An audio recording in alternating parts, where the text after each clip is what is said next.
bienvenue pour tout le monde. Donc on est encore là pour l'enseignement de quatrième année de cardiologie. Dans ce contexte de Covid-19, malheureusement les universités sont fermées, donc afin de permettre à nos chers étudiants de continuer leur enseignement, je vous propose donc ces cours disponibles sur ma page Facebook, disponibles en public pour tout le monde. Priorité bien sûr aux étudiants en quatrième année, donc pour le cours des états de choc cardiogénique aujourd'hui, mais tout le monde peut rentrer, tout le monde peut participer au cours. À la fin du cours, donc vous pourrez poser vos commentaires. Déjà au niveau de la vidéo, je pourrai répondre à certains de ces commentaires. On organisera ensuite une séance live. Ça vous permettra de revoir un petit peu le cours avec moi. On pourra poser des questions et répondre à ces questions ensemble. Tout le monde est convié à participer à ce genre de discussion. Marhaba bikoum tous. Encore une fois, marhaba bikoum. Et le cours commence tout de suite. Priorité au quatrième. État de choc cardiogénique. Donc, tout d'abord, comment définir un état de choc cardiogénique? Ou plutôt, comment définir un état de choc? Dans l'absolu, un état de choc est une situation d'urgence, est une situation dramatique, est une urgence hémodynamique, et on va le voir tout de suite. L'état de choc est défini comme un état d'hypoperfusion périphérique, avec anoxie tissulaire profonde, liée, lorsqu'on dit qu'il est cardiogénique, à une défaillance de la pompe cardiaque. Par opposition à l'état de choc septique, on verra tout à l'heure, on parlera un peu de ça, de l'état de choc hémorragique et de l'état de choc anaphylactique qui sont des diagnostics différentiels. Ça, c'est la définition littéraire. Quand on vous dit c'est quoi un état de choc, vous allez dire c'est un état d'hypoperfusion périphérique avec anoxie tissulaire. Et puis si vous me dites cardiogénique, je vais vous dire c'est la pompe cardiaque qui est défaillante. Ensuite, le patient ne va pas venir vous dire je suis en défaillance, il va venir avec une clinique. Les manifestations cliniques sont une hypotension artérielle, une pression artérielle systolique inférieure à 90 mm de mercure, ou une chute de plus de 30 mm de mercure par rapport à une valeur de départ connue, qui persiste pendant au moins 30 minutes. Ceci veut dire qu'il y a hypoperfusion. Ça doit être accompagné par des signes de souffrance et d'anoxie tissulaire. Ces tissus qui souffrent et qui sont visibles en premier sont le tissu cutané, donc cyanose, pâleur, marbrure, froideur, sueur, etc. Le système neurologique, confusion, agitation, obnubilation, coma, convulsion, etc. Et puis le système urinaire, où on aura de l'oligurie, moins de 500 ml d'urine par 24 heures ou moins de 30 ml par heure, puis de l'anurie, 0 urine par heure et par 24 heures. Ceci, c'est les appareils qui s'expriment en premier et qu'on voit cliniquement. Donc au final, définition littéraire, hypoperfusion avec anoxie tissulaire, cliniquement tension artérielle basse avec signes cliniques visibles de souffrance, et puis hémodynamiquement, un état de choc cardiogénique se définit par un débit cardiaque effondré. Comme le débit cardiaque varie d'un patient à un autre, en rapportant le débit cardiaque à la surface corporelle, on parlera d'index cardiaque. L'index cardiaque est comparable entre les différents patients, quelle que soit leur corpulence, qu'ils soient gros, maigres, minces, grands, petits, etc. Et donc on parlera d'index cardiaque inférieur à 2,1 litres par minute et par mètre carré de surface corporelle pour définir un état de choc cardiogénique.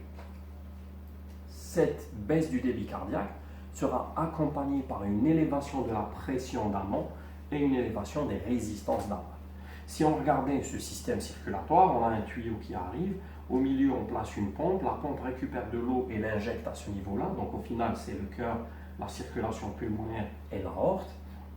Si ce cœur est défaillant, s'il a un débit qui est bas, il n'arrive pas à pomper l'eau qu'il contient, l'eau va s'accumuler automatiquement en amont de la pompe à ce niveau-là. Et elle va réaliser une élévation de la pression à ce niveau-là. Élévation de la pression d'amont. Baisse du débit cardiaque, élévation de la pression d'amont. L'eau qui sort ici sera en moindre quantité, donc on aura une baisse du débit cardiaque. Cette baisse du débit cardiaque, pour maintenir une pression artérielle adéquate, la pression artérielle c'est le produit débit cardiaque multiplié par les résistances vasculaires, on aura une vasoconstriction pour maintenir une pression de perfusion des organes convenable. Et donc, automatiquement, on aura une augmentation des résistances vasculaires. Excusez-moi. On aura automatiquement une augmentation des résistances vasculaires. Pour rappel, le débit cardiaque est égal au volume d'éjection systolique fois la fréquence cardiaque. Le volume d'éjection systolique, c'est le volume télédiastolique moins le volume télésystolique. Ça sous-entend, si je remplis mon cœur de 10 unités de sang, à la fin de l'éjection, il lui reste 2 unités de sang. Il a éjecté combien? 10 moins 2, 8. S'il se contracte, par exemple, 10 fois par minute et qu'il éjecte 8 unités de sang à chaque contraction, donc en une minute, c'est 8 fois 10, donc volume d'éjection systolique fois la fréquence cardiaque, ça vous donne le débit cardiaque. Le volume télédiastolique dépend de ce qu'on appelle la précharge. Qu'est-ce qui va faire qu'un cœur se remplit d'1 litre ou d'1 demi-litre ou de 100 millilitres? C'est la capacité de distension de ce cœur. Dans cette capacité de distension, il y a deux éléments qui contribuent pour faire qu'un cœur se distend en diastole plus qu'un autre. Il faut savoir qu'en diastole, le relâchement du cœur à la partie initiale de la diastole se fait aux dépens des cellules musculaires. Donc c'est d'abord les cellules musculaires qui s'étaient contractées qui vont se relâcher. Ce relâchement des cellules musculaires est actif, il consomme de l'énergie. Ensuite, à la partie finale de la diastole, à cause du gradient de pression entre l'oreillette gauche qui est remplie et le ventricule gauche qui n'est pas encore correctement rempli, l'oreillette gauche se contracte.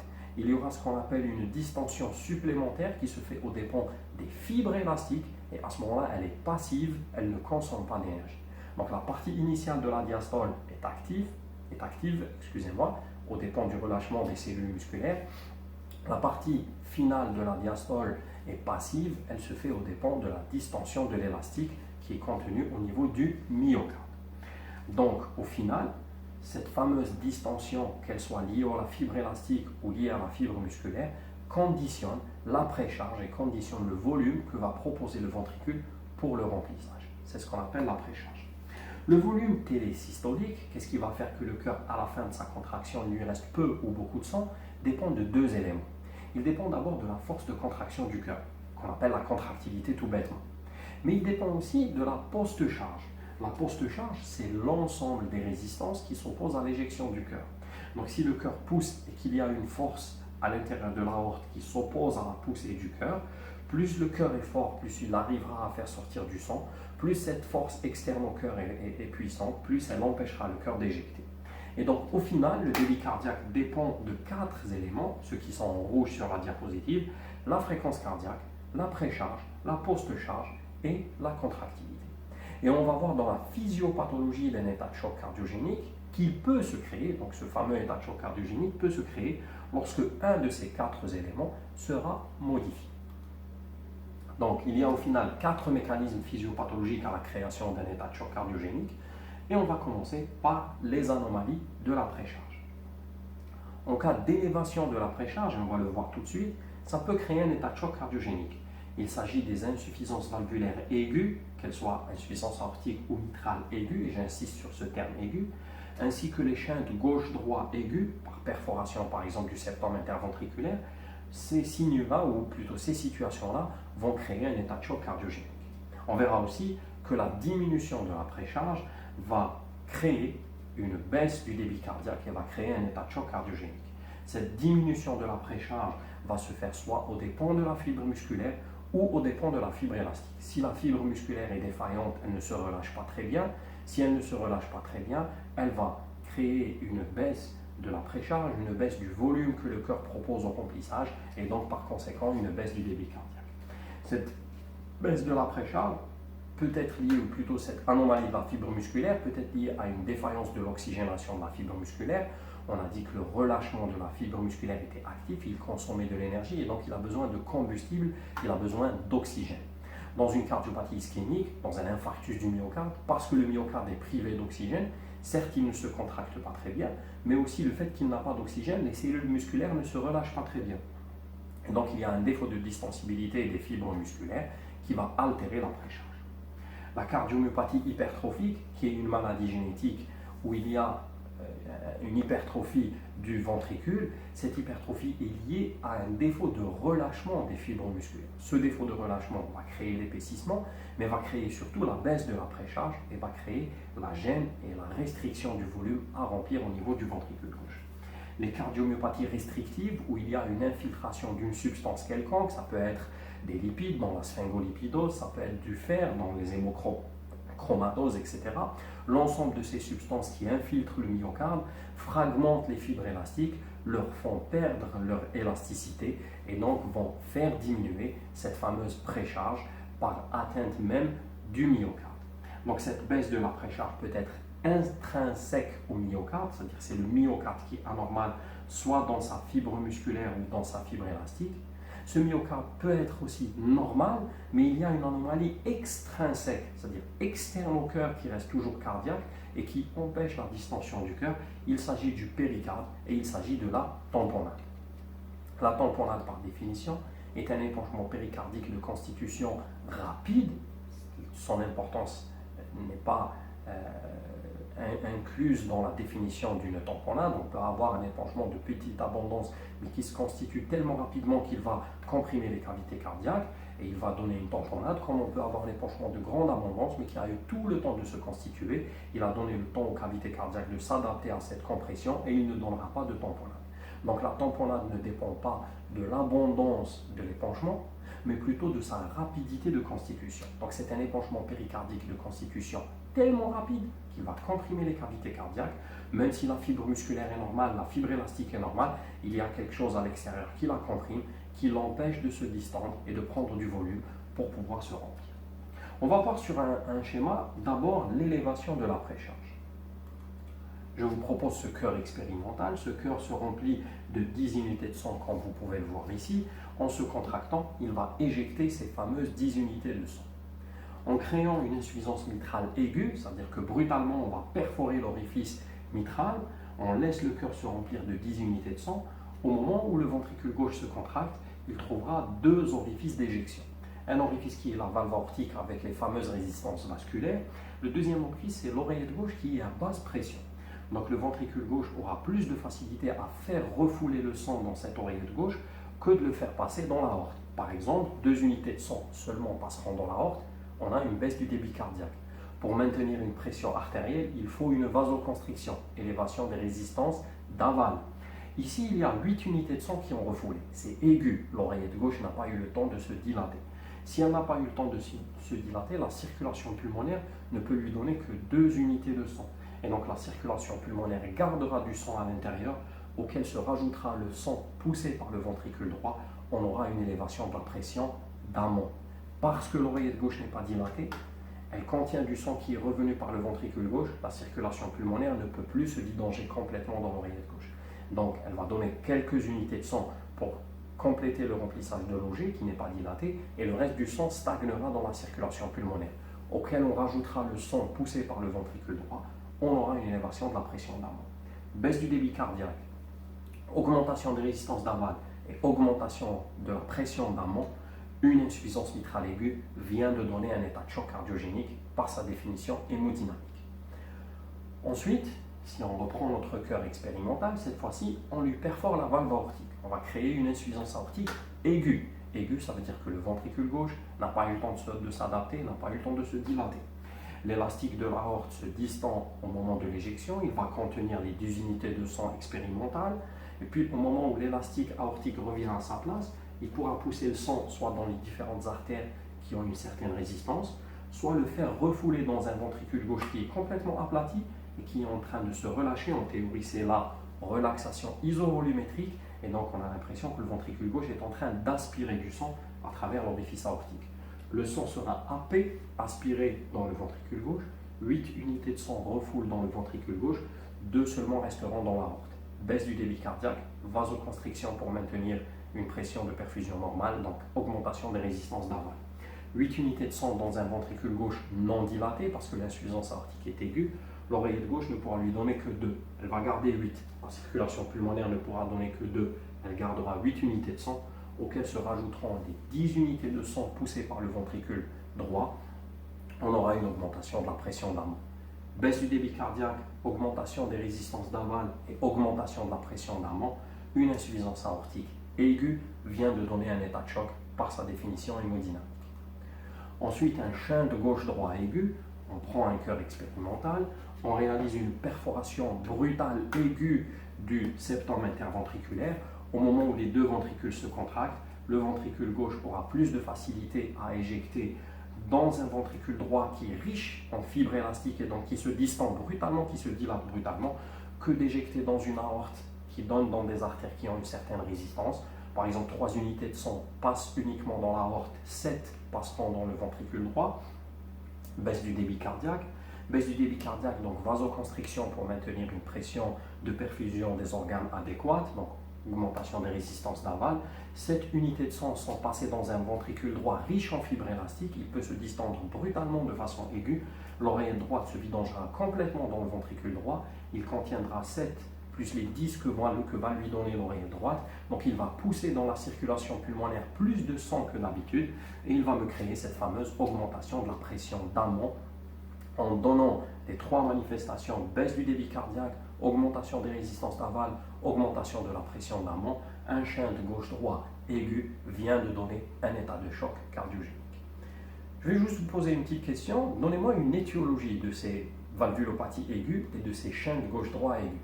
Donc si vous avez suivi, pour les fuites valvulaires, ce n'est pas du rhumatisme articulaire aigu ni des fuites dégénératives, mais c'est plutôt des fuites aiguës traumatiques ou endocarditiques. Donc je vous renvoie au cours de l'endocardite infectieuse, où on peut avoir des végétations qui tirent les feuillets valvulaires ou des ulcérations, des perforations qui créent ces fameuses plutôt fuites valvulaires aiguës qui ne donnent pas le temps aux cavités cardiaques de s'adapter et de se dilater et par conséquent de contenir ce surplus de sang.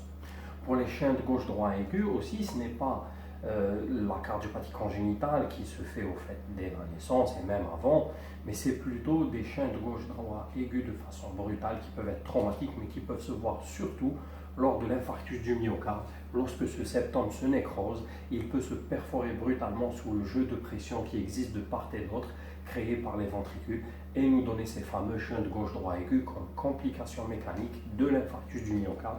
Et on verra ça quand on parlera des différentes étiologies. Et donc au final, ce qu'on a vu, c'est les fameuses élévations de la post-charge. On est toujours dans le premier mécanisme physiopathologique de l'état de choc cardiogénique. On a vu l'élévation de la précharge, on a parlé de ce caractère aigu, que ce soit dans les shunts gauche-droit aigus ou les insuffisances valvulaires aiguës, mitrales et aortiques, qui va nous donner un état de choc cardiogénique.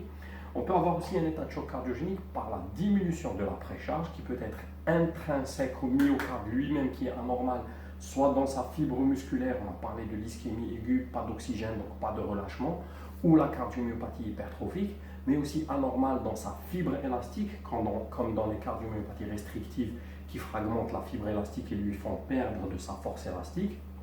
Cette anomalie de la précharge peut être aussi extrinsèque au myocarde tout en restant cardiaque.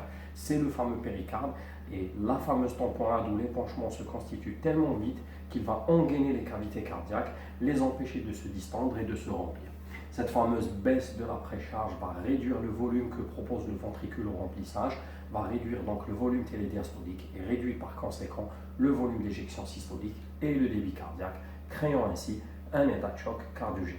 Quelques images pour illustrer ça, rien de grandiose. Donc voici un épanchement péricardique de constitution rapide qui va comprimer les cavités cardiaques.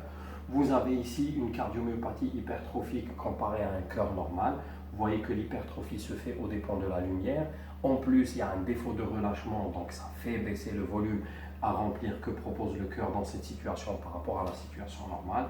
Une cardiomyopathie restrictive ici, où on voit que la lumière à remplir est plus restreinte que la lumière à remplir dans un cœur normal, par anomalie de relâchement de ces fibres élastiques, ou plutôt anomalie de distension de ces fibres élastiques. Deuxième mécanisme, donc on avait parlé de la post-charge. Toute élévation de la post-charge, toute augmentation des résistances qui s'opposent à l'éjection d'un ventricule vont réduire le volume qu'éjecte ce ventricule. La post-charge du ventricule gauche, c'est essentiellement le rétrécissement aortique. La post-charge du ventricule droit, c'est l'embolie pulmonaire massive avec un caillot de sang proximal qui obstrue l'artère pulmonaire et qui gêne l'éjection du ventricule droit. Les anomalies de la contractilité, c'est la baisse de la contractilité qui peut être soit localisée à une paroi précise, c'est l'infarctus du myocarde. L'ischémie, parce qu'elle va réduire l'oxygénation des cellules myocardiques, va réduire leur contraction. Elle concernera une paroi vascularisée par une artère coronaire, et je vous renvoie au cours de l'infarctus du myocarde et des syndromes coronaires aigus, ou bien diffuse, c'est-à-dire que c'est toutes les parois du cœur qui seront touchées. On aura deux situations, soit les myocardites aigus par inflammation, c'est souvent une infection qui se trouve être virale du myocarde, qui va gêner l'ensemble de la contraction myocardique, ou bien les cardiomyopathies dilatées à leur stade terminal, toutes les pathologies cardiaques finissent à un stade ultime par dilater les cavités cardiaques.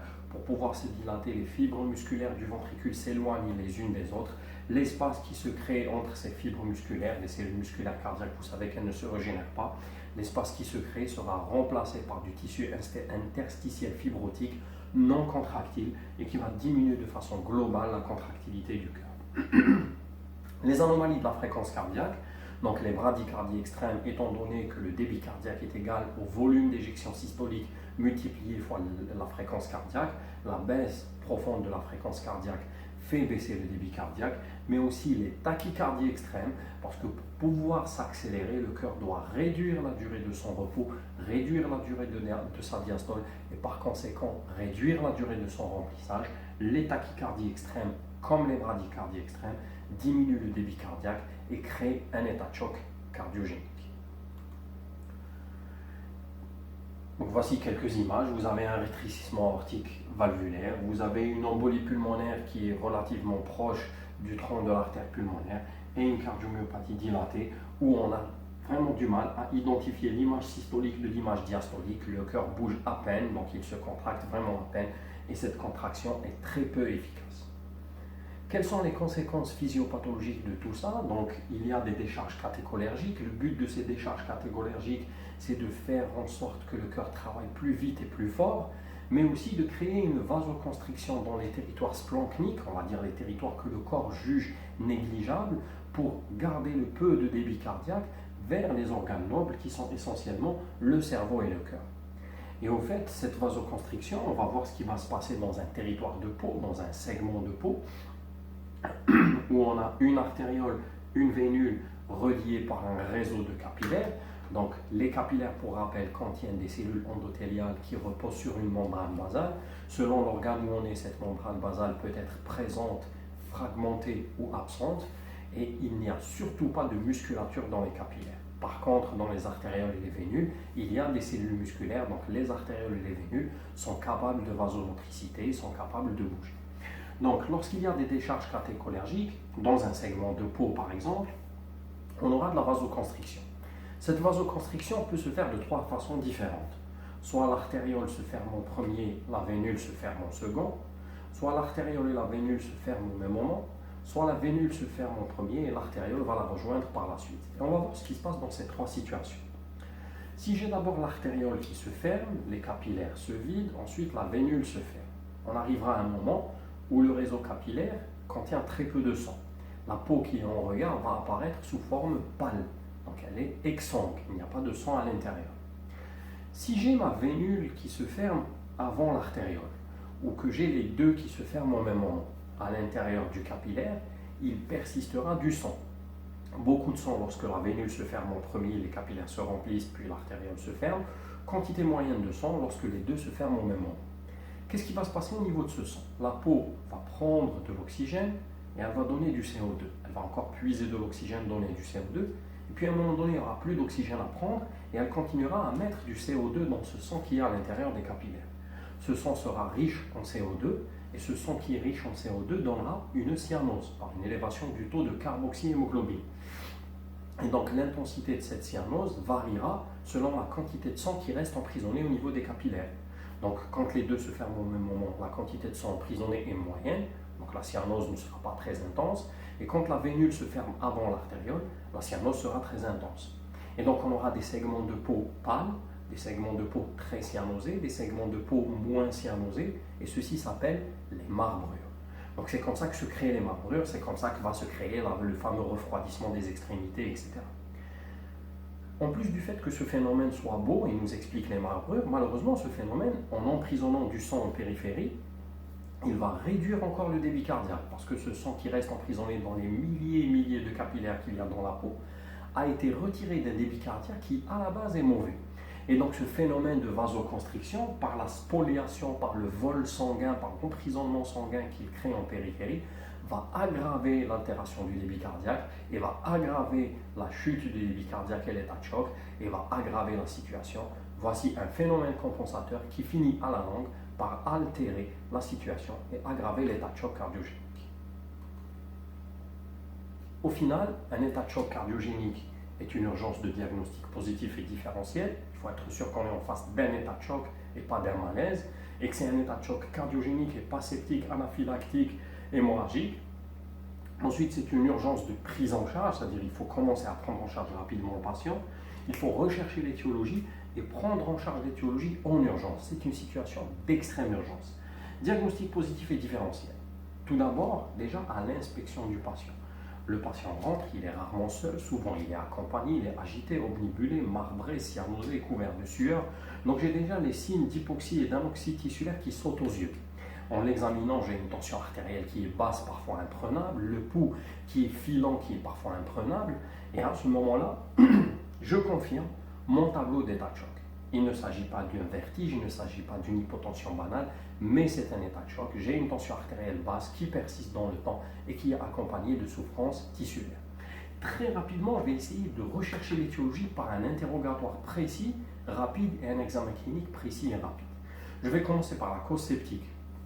J'interroge la famille, les accompagnateurs, est-ce qu'il n'y a pas de fièvre, est-ce qu'il n'y a pas eu d'hypothermie, est-ce qu'il n'y a pas de notion de prise d'antibiotiques, je palpe ma rate, je palpe mes aires ganglionnaires, il n'y a pas de rate, il n'y a pas d'aire ganglionnaire, il n'y a pas de fièvre, il n'y a pas d'hypothermie, donc ça n'a pas l'air d'être un état de choc septique.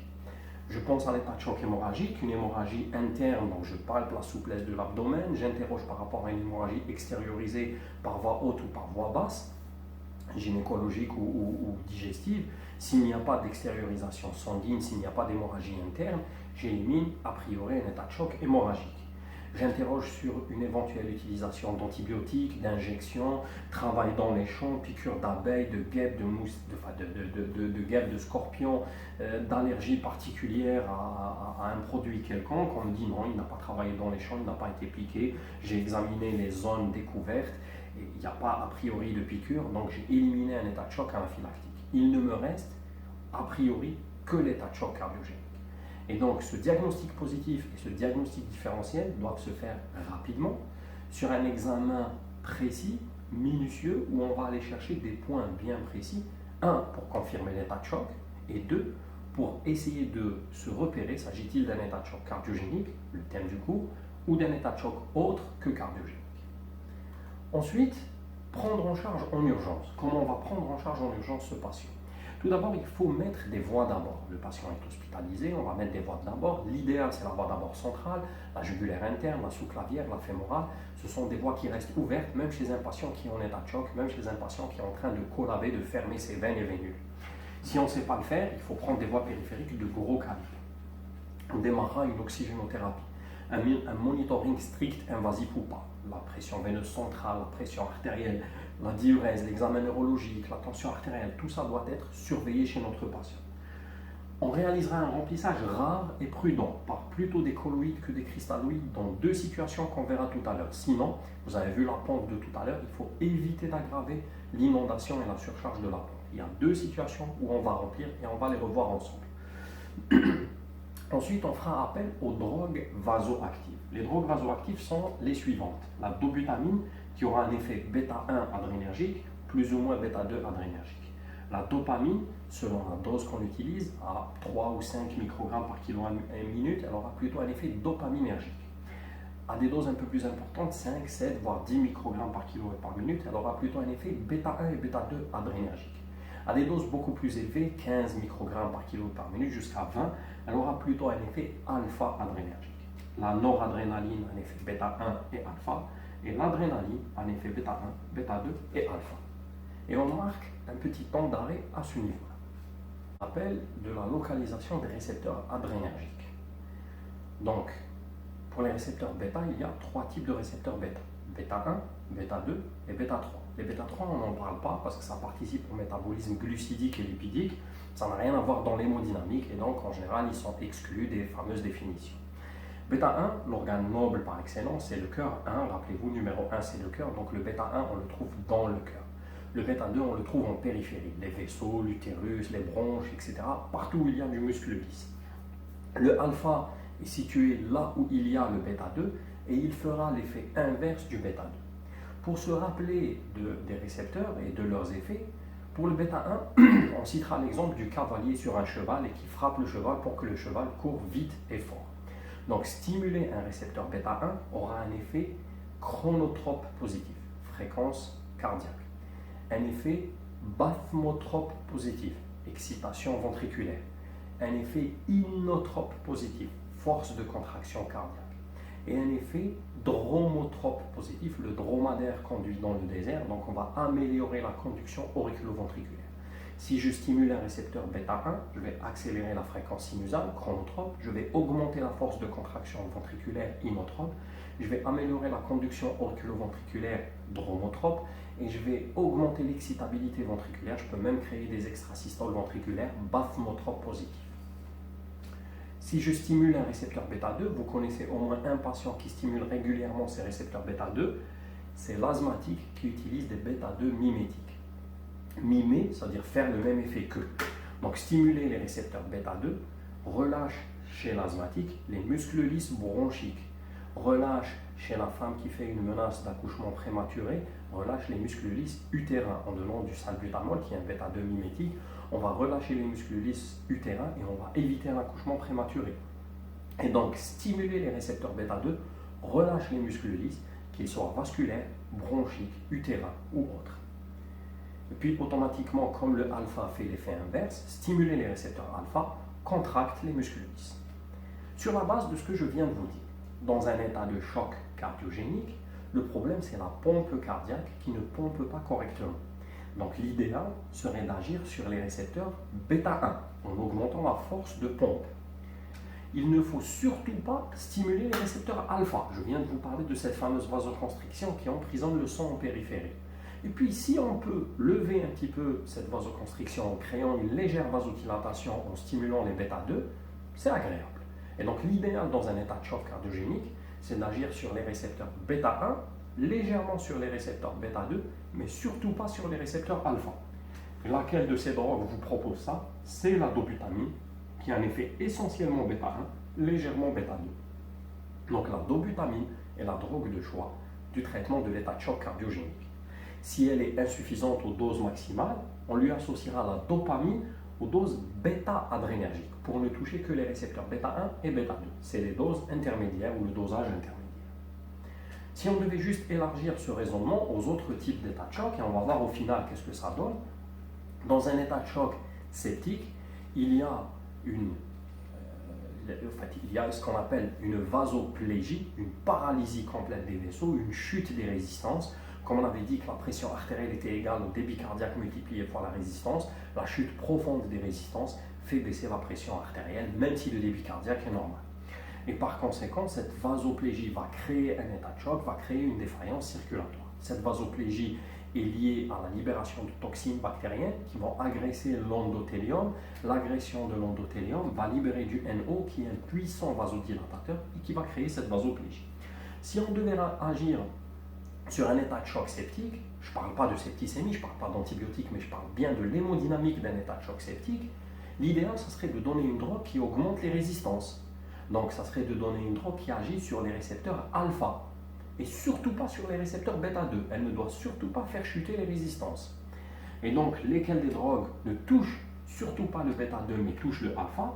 Donc, on ne peut pas parler d'adrénaline, on l'exclut. On ne peut pas parler de dobutamine, on l'exclut. Il nous restera la dopamine aux doses alpha-adrénergiques, aux fortes doses, ou bien la noradrénaline qui aura un effet bêta 1 et alpha.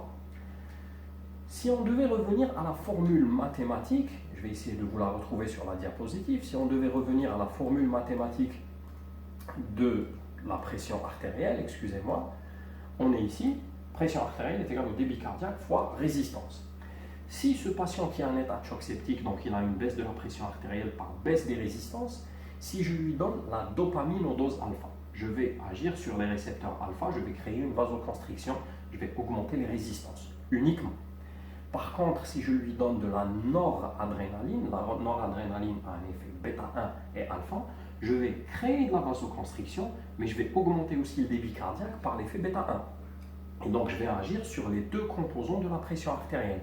Et donc, en donnant la noradrénaline, la guérison va être plus rapide.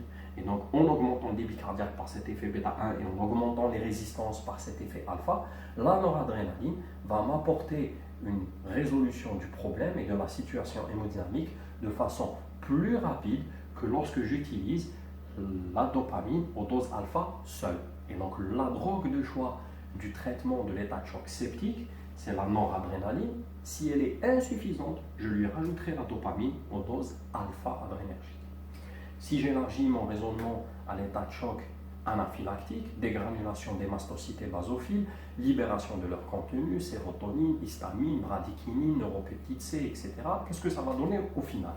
Bradykinine, donc ça va agir sur le cœur en ralentissant la fréquence cardiaque, en diminuant l'inotropisme cardiaque. Ça va donner du broncho et du laryngospasme. Et ça va donner de la vasodilatation qui va aggraver la chute de la pression artérielle.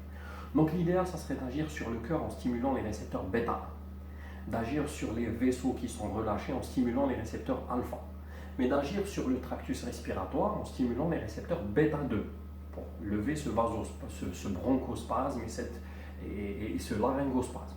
Donc quelle est la drogue qui agit sur bêta 1, bêta 2 et alpha? C'est l'adrénaline qui est la drogue de choix de l'état de choc anaphylactique. Bien sûr, là on a traité l'hémodynamique.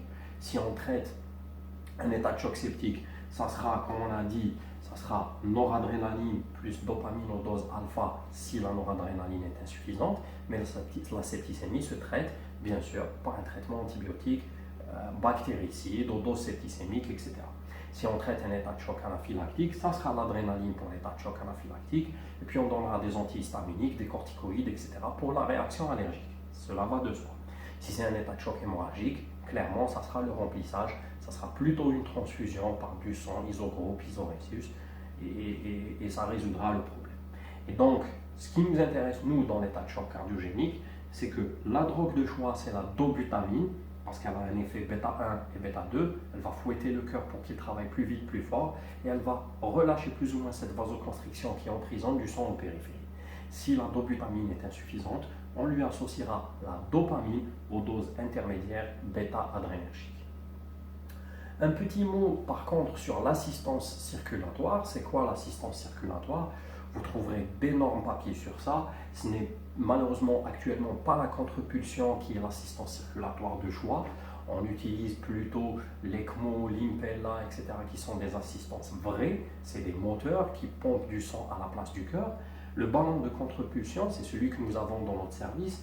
C'est plutôt un système qui aide partiellement le cœur. Il faut avoir une fonction cardiaque résiduelle. Et ce que vous devez retenir sur cette diapositive, c'est ce mot provisoire. C'est une assistance provisoire. C'est quoi le ballon de contrepulsion? Un ballon de contrepulsion, c'est une espèce de ballon tout bête qu'on va introduire par voie fémorale en ponctionnant l'artère fémorale. Ce ballon est positionné dans l'aorte descendante après la naissance des troncs à destinée cérébrale. Ce ballon est relié à une station à l'extérieur. Ce ballon sera brutalement gonflé en diastole et puis brutalement dégonflé en aspirant l'hélium qui a été injecté pour le gonfler. Donc il sera brutalement dégonflé en début de systole. L'objectif en gonflant le ballon brutalement en diastole, c'est d'isoler cette partie-là en diastole. Donc l'élastique de l'aorte qui s'est distendu sous l'effet de la poussée du cœur reviendra à sa place. Et ballon gonflé, l'élastique de l'aorte qui revient à sa place ne peut pousser le sang que dans les coronaires et vers le cerveau. Donc les organes nobles seront favorisés lors de la diastole. Et en systole, c'est comme s'il y avait deux personnes qui poussaient l'un contre l'autre, donc le sang pousse contre le ballon.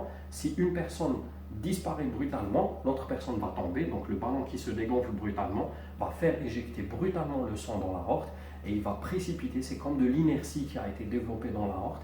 Le cœur va développer une inertie parce qu'il lutte contre cet obstacle et puis l'obstacle disparaît brutalement et le cœur améliore son éjection en systole. Comme vous l'avez compris, la contrepulsion, pour qu'elle marche, elle nécessite un minimum de contractilité cardiaque. Et c'est pour ça que les nouveaux systèmes d'assistance circulatoire comme l'ECMO qui est une pompe externe ou l'Impella qui est une espèce de pompe qu'on fait passer dans le cœur, c'est des turbines, elles vont aspirer le sang et l'éjecter. Donc même sur un cœur où la contractilité est quasi absente, ils permettent de créer un débit cardiaque. La contrepulsion par ballonnet intra-aortique, quant à elle, nécessite une contraction résiduelle et elle va plutôt favoriser le débit qui est dans l'aorte plutôt vers le cœur et le cerveau en diastole. Et puis, en se dégonflant brutalement, le ballon va créer de l'inertie dans le cœur qui va se transformer en énergie pour améliorer l'éjection durant la systole. Et donc, cette contrepulsion est destinée à des situations temporaires. Nous, on l'utilise en général lors des angioplasties, quand on reçoit des états de choc par un infarctus du myocarde, on place la contrepulsion. Ça nous permet de réaliser l'angioplastie dans une ambiance hémodynamique plus stable, plus sereine. Et puis à la fin de la procédure, en général, le myocarde qui a été reperfusé récupère progressivement et on arrive à sevrer le patient, à retirer le ballon de contrepulsion. Pour être tout à fait honnête scientifiquement, je dirais juste une chose, la majorité des études qui ont été effectuées sur les systèmes d'assistance circulatoire actuellement ont placé le ballon de contrepulsion en dernier recours. Tous les autres systèmes d'assistance circulatoire ont prouvé leur supériorité au ballon de contrepulsion. Donc une fois qu'on a fait le diagnostic positif, diagnostic différentiel et la prise en charge en urgence, on va s'attaquer à l'étiologie. Qu'est-ce qui a provoqué cet état de choc et puis comment traiter cette étiologie. La principale étiologie des états de choc cardiogéniques, le grand chapitre A, c'est l'infarctus du myocarde. Le syndrome coronaire aigu ou infarctus du myocarde donnera un état de choc cardiogénique de trois façons différentes. Soit parce qu'il touche une grande paroi du ventricule gauche, on aura une baisse de la contractilité et baisse de la précharge. Je vous rappelle que les cellules myocardiques privées d'oxygène ne se contractent pas et ne se relâchent pas. Ne fait pas infarctus qui veut, mais fait infarctus celui qui est prédisposé. Je vous renvoie au cours des syndromes coronaires aigus, les facteurs de risque, donc les fameux diabète, HTA, dyslipidémie, obésité, tabac. Vous devez chercher ce contexte. La clinique, douleur rétrosternale, constrictive, en étau, irradiant vers le bras gauche, la mâchoire gauche, les deux bras, les deux mâchoires. L'électrocardiogramme qui va vous montrer ce sus-décalage systématisé à une paroi qui correspond à une artère. Et puis s'il y a vraiment un doute, il ne faut pas le faire systématiquement, mais s'il y a un doute, en faisant l'échographie, on va démontrer qu'une paroi du cœur, plutôt que ce n'est pas toutes les parois, mais c'est une seule paroi, liée à l'artère qui est bouchée, ne se contracte pas ou se contracte peu, avec une baisse de la force d'éjection. Dans cette situation, il faut revasculariser en urgence. Dans un état de choc cardiogénique, on va dire que le privilège est donné plutôt à l'angioplastie primaire qu'à la thrombolyse. Je vous renvoie au cours, le délai des 120 minutes, etc. pour choisir entre angioplastie et thrombolyse. Deuxième mécanisme par lequel un infarctus du myocarde donne un état de choc cardiogénique, c'est l'infarctus du ventricule droit. Tout est identique. Baisse de la contractilité, baisse de la précharge du ventricule droit, facteur de risque, clinique, électrocardiogramme, etc. Seule particularité du ventricule droit ici, c'est une des rares situations où on a le droit de remplir. Pourquoi on va remplir? Je vous ai dit tout à l'heure que le ventricule droit était riche en fibres élastiques. L'infarctus du myocarde, comme on vient de le définir, cette hypoxie ou cette anoxie tissulaire va priver le cœur de sa composante musculaire. La composante musculaire ne se contracte pas et ne se relâche pas. Mais dans le ventricule droit, on sait que la composante élastique est très importante. Elle est histologiquement importante et donc on va jouer par ce fameux remplissage sur la composante élastique. En remplissant, on va forcer le ventricule droit à se distendre, non plus grâce à la fibre musculaire, mais grâce à la fibre élastique qui va lui permettre de se remplir mieux, donc on va améliorer la précharge. Et puis la fibre élastique, plus on l'attend, plus elle développera une force par la suite. Et donc on va améliorer la contractilité grâce à la fibre élastique. Bien sûr, cet infarctus du ventricule droit devra être revascularisé en urgence par angioplastie ou par thrombolyse. Je vous renvoie au cours pour choisir entre les deux techniques.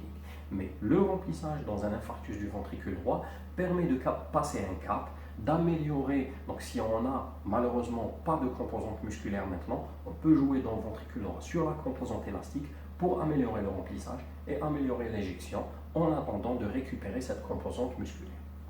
Troisième particularité de l'infarctus du myocarde, il peut donner un état de choc cardiogénique par les complications mécaniques qu'il impose dans le cœur. On a parlé tout à l'heure du shunt gauche-droit aigu par perforation du septum interventriculaire.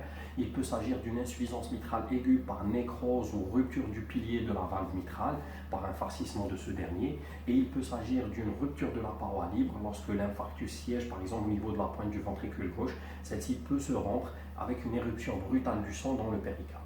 Donc, shunt gauche-droit aigu, insuffisance mitrale aiguë, sortie brutale du sang dans le péricarde, tamponade.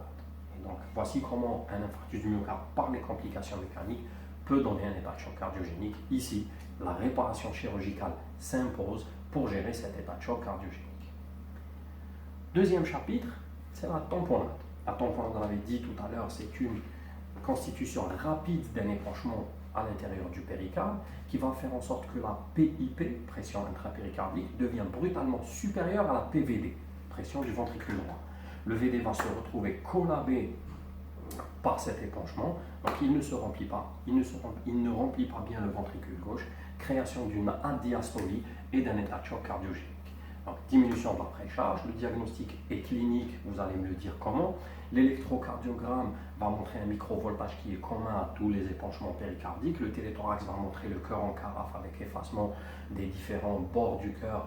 Kif kif, c'est commun à tous les épanchements péricardiques. L'échographie va non seulement montrer l'épanchement, mais elle va montrer le collapsus des cavités droites et elle va nous confirmer l'existence d'une tamponade. Mais le diagnostic de la tamponade est clinique par le fameux pouls paradoxal de Kussmaul. Le pouls paradoxal de Kussmaul se cherche à l'inspiration profonde. En faisant une inspiration profonde, la tension artérielle est censée augmenter. Si je place une main thoracique, une main abdominale, je fais une inspiration profonde, la main abdominale s'affaisse, la main thoracique se soulève parce que j'ai fait participer dans cette inspiration profonde mes muscles respiratoires accessoires, principaux et accessoires. La main thoracique se soulève, c'est le piston d'une seringue qui est en train d'appeler l'air, mais pas seulement l'air, je suis en train de créer une pression négative dans mon thorax pour aspirer de l'air. L'abdomen se contracte, les muscles abdominaux exercent une contraction et exercent une pression positive sur l'abdomen. Le sang SANG qui est contenu dans l'abdomen est soumis à une pression positive, appelé par une pression négative dans le thorax, et donc le sang de l'abdomen remonte dans le thorax. Cette inspiration profonde va augmenter le retour veineux, va augmenter le débit dans le cœur droit, augmenter le débit dans les poumons, augmenter le débit cardiaque dans le cœur gauche, augmenter le débit au niveau du membre, augmenter le pouls et augmenter la tension artérielle. Donc à l'inspiration profonde, en temps normal, le pouls est censé augmenter d'amplitude et la pression artérielle est censée augmenter légèrement. Qu'est-ce qui se passe en cas d'épanchement péricardique? Il y a un liquide qui est en train de comprimer les cavités droites, essentiellement le ventricule droit. Le ventricule droit a une paroi qu'il partage avec le ventricule gauche et une paroi libre qui est soumise à la poussée de ce fameux épanchement. Quand le patient qui a une tamponade fait une inspiration profonde, son ventricule droit est obligé de se distendre pour contenir ce surplus de sang. Il y a une pression négative, une pression positive. Le VD ne peut pas dire au sang « je ne peux pas t'accepter ». Il est obligé de l'accepter. Comment il va l'accepter? Ça, c'est la paroi libre qui est comprimée par l'épanchement et ça, c'est la paroi qu'il partage avec le ventricule gauche.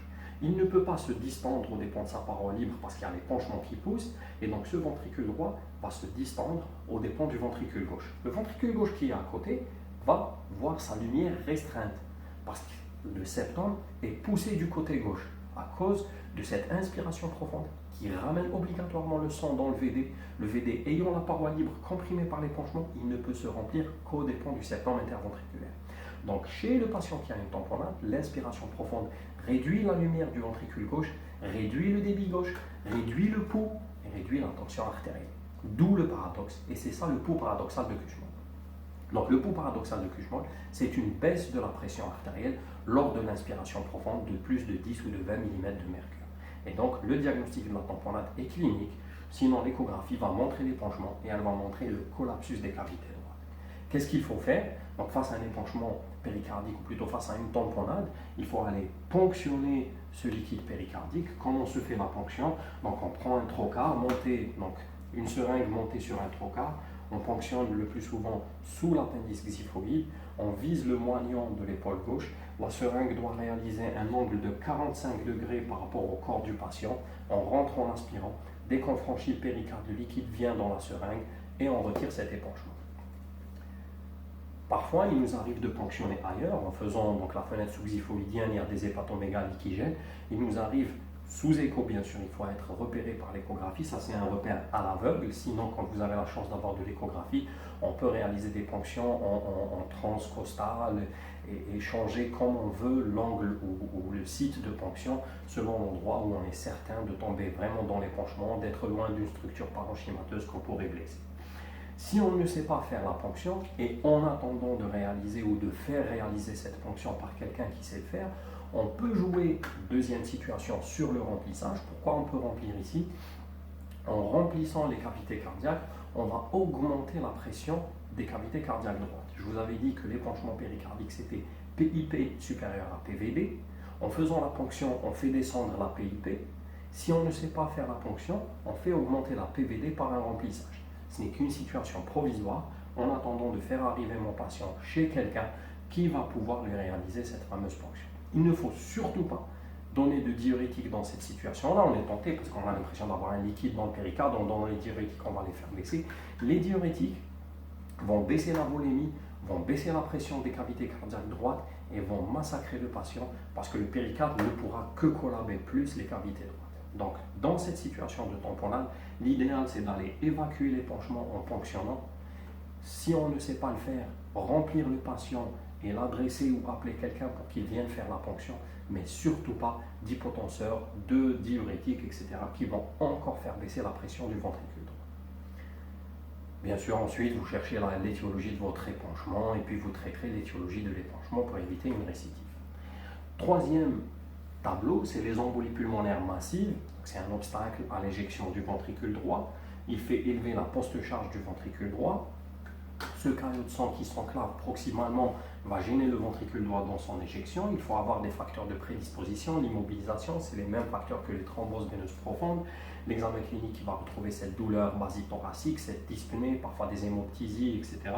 L'électrocardiogramme qui va montrer une accélération du rythme cardiaque, des troubles de la repolarisation au regard du ventricule droit. Les dédimères, si on les dose, seront élevés. L'échographie va montrer soit des signes directs en montrant le thrombus sur le tronc de la plaie ou les premiers centimètres de division, ou les signes indirects qui sont l'élévation de la pression du ventricule droit, la dilatation du ventricule droit. Le scanner et la scintigraphie confirment le diagnostic de l'embolie pulmonaire.